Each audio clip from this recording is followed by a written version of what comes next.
પોરબંદર જિલ્લામાં જે રીતે ભારે વરસાદ પડ્યો છે ને ત્યારબાદ જે પાણી છે તે પાણી ભરાવાના પ્રશ્નો જે છે તે મોટા પ્રમાણમાં જોવા મળી રહ્યા છે।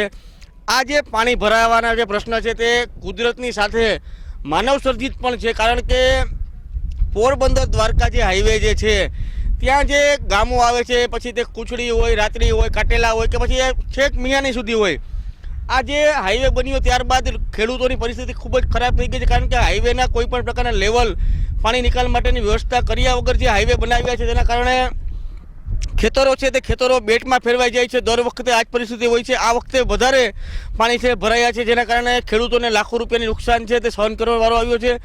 આ આખી જે પટ્ટી છે તે પટ્ટીના તમામ ગામોની આ જ પરિસ્થિતિ છે।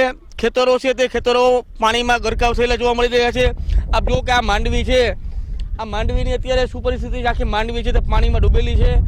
ખેડૂતો જે તે ખેડૂતોએ મોંઘા બિયારણો લઈને ખાતરો સહિતના જે ખર્ચા કર્યા છે તે તમામ અત્યારે માથે પડે એવી પરિસ્થિતિ છે। અને જે મહેનત તો છે, મહેનત તો પાણીમાં ગઈ જ છે, પરંતુ જે આર્થિક છે તે આર્થિક પણ મોટો ફટકો જે આ ખેડૂતોને પડ્યો છે, જેના કારણે લોકોને મોટી મુશ્કેલી છે પડી રહી છે। હાઈવે છે તે હાઈવે આ જે પરિસ્થિતિ છે દર વર્ષે નિર્માણ થાય છે તેનું કાયમી માટે નિકાલ કરે, ગામના આગેવાનો, સરપંચ સહિતના લોકોને સાથે રાખી અને જે પણ પાણી નિકાલ માટેની કુદરતી વ્યવસ્થા જે થઈ શકે તે કરે તો આ ખેડૂતોની સ્થિતિ આગામી વર્ષોમાં સુધરી શકે એમ છે।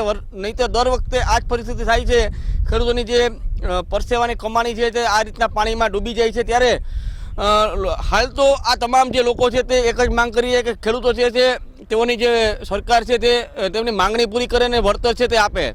પ્રતિશ સિલ્લુ, પોરબંદર મિરર।